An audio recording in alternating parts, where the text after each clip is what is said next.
This doesn't sound too good. Have you ever heard the word double whammy? This is what the scientists call that. So the Seattle area or the greater area, the Puget Sound that you see on that map here, could get a double whammy. So what is that, guys? I mean, we all know the Cascadia Fault is lurking in that area. The most feared megathrust earthquake that everyone says is overdue, that will rip open the Pacific Northwest, magnitude 9 or higher, tsunami 30 meters, 100 feet or higher. No, we're not talking about that, because there's other fault lines, and what they discovered now is a problem for this area. They add a new worst case possibility to the seismic threats that are facing a region already that is home to more than 4 million people. A seismic double whammy would be much more damaging than a single earthquake. I guess now you can tell maybe what a double whammy is. 2 earthquakes at once, coming from different areas at the same time. That's not good. And the scientists say a double whammy could be especially damaging to the older homes in this area. And there's many of them: older brick structures, concrete buildings, vulnerable bridges and infrastructure. And if you think about the bridge that leads to Whidbey Island, for example, it's a beautiful bridge, but it's an old bridge and it's very narrow. Always gives me a scare when I have to drive over it. So the scenario hasn't been factored into any current hazard maps, hasn't been factored in current building codes and emergency planning. But the scientists say it has to be added ASAP. So what did they find? Obviously, a double earthquake threat. 2 Seattle area faults have ripped about the same time. And you see the picture here behind me. What are they doing underwater? A lake has formed from this. We see a diver that is checking for bark that is buried in the sediment. And there's a Douglas fir stump, roughly 1,000 years old, on the Washington's Olympic Peninsula. And that happened in 2021. And this ancient wood, once they found it, it helped the scientists to date the earthquake that has created Price Lake. You hear me right. An earthquake has created a lake. So what the heck is going on with the Cascadia subduction zone that is basically parked off the coast of Northern California, Oregon, Washington, and Southern British Columbia, Canada? And then we have shallow faults lurking under most major cities, from Vancouver, Canada, to Seattle, Portland, all these major cities there. But the Puget Sound area already faces a daunting array of seismic scenarios. But this new study is adding another, and that's a dangerous one that nobody needed. But it's better they know about this now, and that's why they say it has to be factored in ASAP. So the possibility, that's the new study, the possibility of they call this also 1-2 earthquake punch. 1-2 earthquake punch. That sounds bad. I have to admit that. So they have used, and here comes the tree in play, state-of-the-art tree ring and radiocarbon dating methods. So recent researchers found that the most recent major earthquake on the Seattle Fault wasn't a solo act. Do you guys even know about the Seattle Fault? That's the big question. Did you know that? Because everyone thinks, oh yeah, Seattle, Cascadia, megathrust earthquake. So not a solo act, it means 2, and the punch. There's the Saddle Mountain Fault. Sounds quite nice, at least for me, as I like horses. but that fault line slices across the Olympic Peninsula near Lake Cushman. And that nice sounding fault has ruptured at about the same time. The researchers were able to zero in on the date when that happened with stunning precision. Really, really precise, narrowing it down to a 6-month window between the fall of 923 AD and the spring of the following year. Almost exactly 1,100 years ago, this is when this double punch was happening.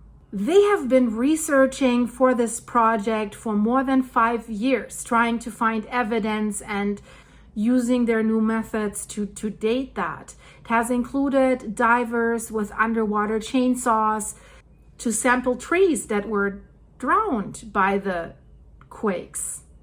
Many say that this is a scientific tour de force nearly unprecedented in seismology. That's a quote that comes from Harold Tobin. He's the director of the Pacific Northwest Seismic Network at the University of Washington. So I think he knows what he's saying because he's the head of all the research that is being conducted there. So to help to narrow down the date when this happened, the team used a new approach that detects traces of ancient solar storms. And those were captured in the tree rings in the sunken tree stumps. So this ancient 1-2 earthquake punch is raising the stakes for future seismic scenarios in the Puget Sound region, unfortunately. That seismic double whammy. So they're saying, don't freak out right now because of this study. The chance in any given year is not high. That's their estimate right now. But they say it underscores that these are things that we need to be prepared for because they can happen as a surprise. They don't know when it will happen next time.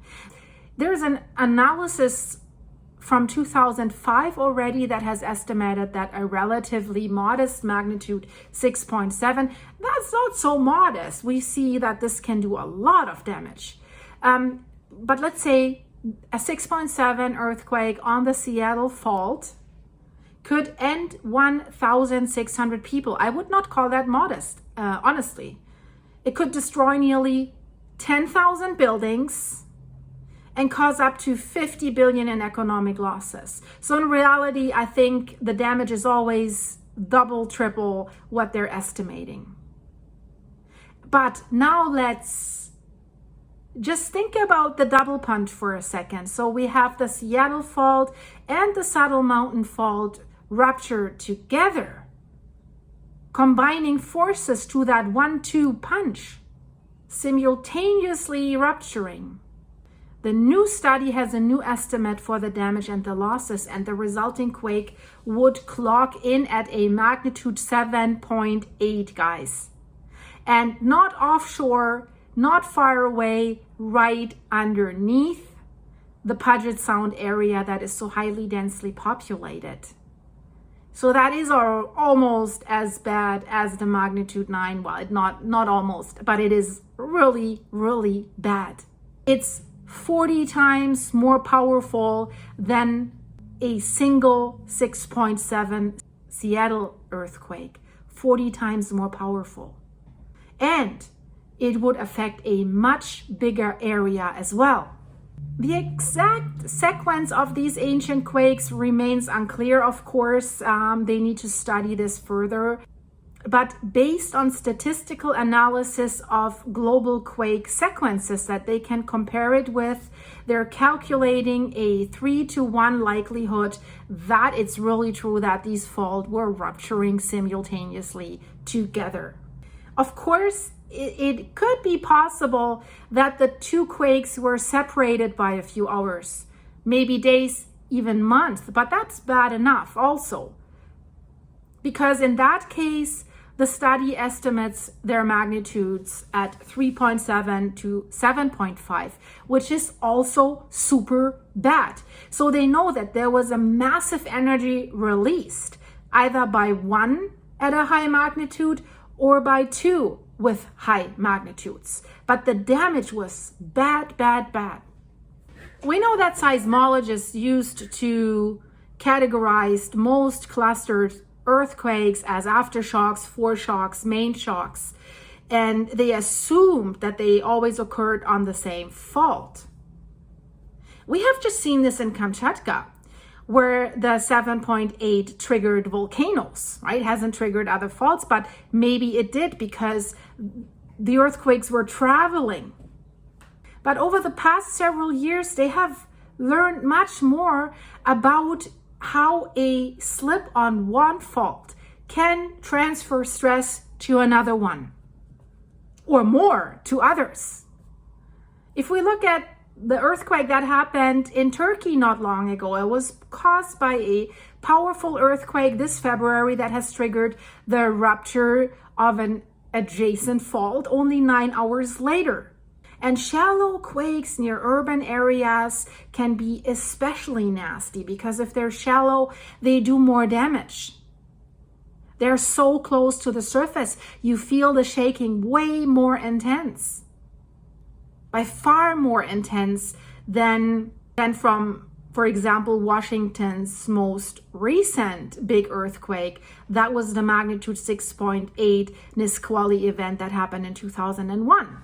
So what we're dealing with here would be way worse than that one, because the 6.8 Nisqually quake has originated from a depth of 20 miles underground. So the researchers are saying an earthquake on the Seattle fault is likely to be much, much more catastrophic. Here comes the somewhat good news, but there's also bad news. So the USGS estimates that there is about a 5% chance in the next 50 years that a major Seattle fault earthquake could happen.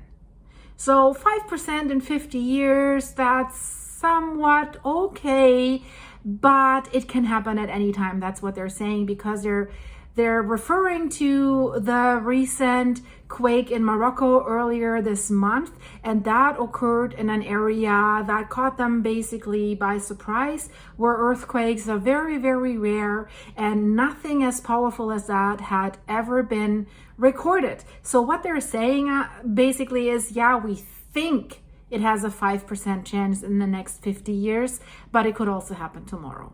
It's a little bit, they are getting to learn more about it, but they also tell us that they don't know much. So the new research builds up knowledge on top of more than 30 years of geological discoveries in this area. They keep discovering more and more stuff.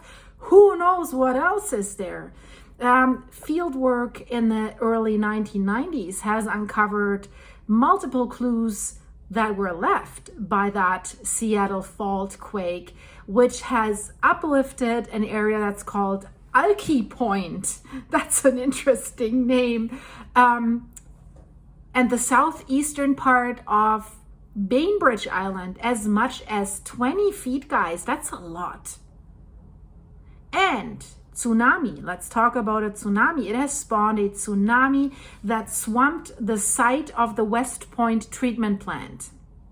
It has also triggered landslides on Mercer Island that sent old growth forests sliding into Lake Washington.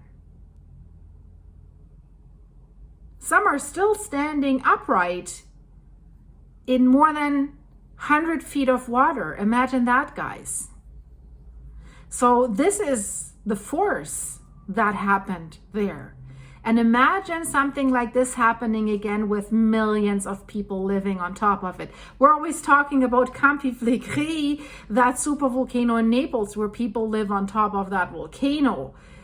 But the earthquake here could be equally as bad. I mean, if there's a supervolcanic eruption in Campi Flegrei, that would be even worse. And guys, you should watch the video in the end screen. Now they want to drill 2 geothermal wells right in Pozzoli, right on top of the epicenter of the unrest. And now people are going on the barricades.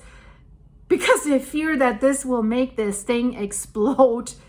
Check out the video on the end screen. But let's get back here to the problem in Seattle, because there's way more that you guys should know. Because there's the Saddle Mountain fault. So the Saddle Mountain quake, when that happened, it broke ground with a 20-foot tall scarp that blocked a drainage and created Price Lake. Has also drowned the trees as the water level was rising. So the drowned trees in Price Lake are a testimony of how powerful these two faults with the punch were and how they have altered the landscape. Price Lake was formed 1,100 years ago. You see it here on the map. There's Saddle Mountain. There's the Saddle Mountain West Fault that basically goes through the lake. There's the Saddle Mountain East Fault. So two faults basically going into Lake Cushman even. And the Price Lake was formed when the eastern strand of the Saddle Mountain Fault was rupturing, thrusting up a miles-long scarp, 20 feet tall in places. And the sections of trees that were killed by the rising water, you can still see them. Why can you still see them, you might ask? The water there is very, very cold, and there's not a lot of oxygen in the water. So the trees are preserved quite well. So the submerged trees from Lake Washington, Price Lake, and even other areas were the key to this new research, because there are the live testimony of what has happened. And even previous not so advanced techniques with radiocarbon analysis had already dated the Seattle Fault quake to sometime between 900 and 930 AD. And here comes something else, intriguing hints from several other fault lines, including the Saddle Mountain, but others as well, like Olympia and Tacoma, suggested they also ruptured around that time. But the problem at that time was conventional methods at that time yielded possible age ranges that were spanning centuries at those other sites. There was too much uncertainty to have a clue to put this closer together and then come to the conclusion that they came now. The scientists that took part in this study, they say it's a big puzzle. That's why it took us so long to find out what really happened. Thanks to these new technologies, they were able to create now the big picture for us, what was happening. 1-2 quake punch. So the tree rings, they could give even more precise data in the future. They could yield way more dates with this than only radiocarbon. But the samples have to be in a very good condition with the bark and with extensive ring sequences. So they said one of the most daunting tasks was to round up dozens of cores of wood and slicing the wood that was collected over the years by the researchers. And then eventually they were able to have usable samples from 47 Douglas fir trees at 6 sites where trees were drowned by the earthquakes. And some of the samples, and that was so interesting, had records of nearly 3 centuries of history. The sample collection in Price Lake was really, really tricky. There's lots of stumps that were killed by the quake, Douglas fir, that are still visible, but the divers that were coming from the USGS, they really struggled in the murky water to slice usable samples that also had the intact bark that you need. They had to cut this off from the bases of the trees. They said that it would take up to an hour to cut a single wedge from a tree because they're working with almost zero visibility. So that is a difficult task. So how did they anchor the trees in time They used a reference sequence from 1,300-year-old furs that they collected on Vancouver Island in Canada in the early 1990s. So they know the date of the most outermost ring of the trees. And then they have sanded these samples to a degree, they said, where you can see the individual cells within the wood under a microscope. And when they lined up the samples and compared them with the reference trees, the scientists said the answer is unmistakable. And the validity of these dates was then also confirmed through radiocarbon analysis of the individual tree rings. Scientists said, boom, everything came together. We saw that these trees all died with the last completely formed ring being the year 923. The scientists said, now we can see what really happened. The mystery of exactly when the Seattle fault ruptured and whether other faults were involved, that mystery has been around for more than 30 years, and now they have solved it. And the seasoned scientists are saying this has been the most complicated and challenging dating point in our careers, I believe. And they aren't done. They are now on the hunt for submerged trees that could be related to the Olympia and Tacoma faults to find out whether the earthquake outburst that happened 1,100 years ago was even more extensive. Maybe it was not a 1-2 punch, maybe it was a 1-2-3-4 or more punch. And we're looking at Mercer Island. Beautiful scenery in Puget Sound. It's so beautiful. And first settlers noticed mysterious underwater forests off Mercer Island. And the trees, some still standing upright 100 feet of in 100 feet of water. They did slide into Lake Washington when the Seattle fault earthquake triggered the landslides.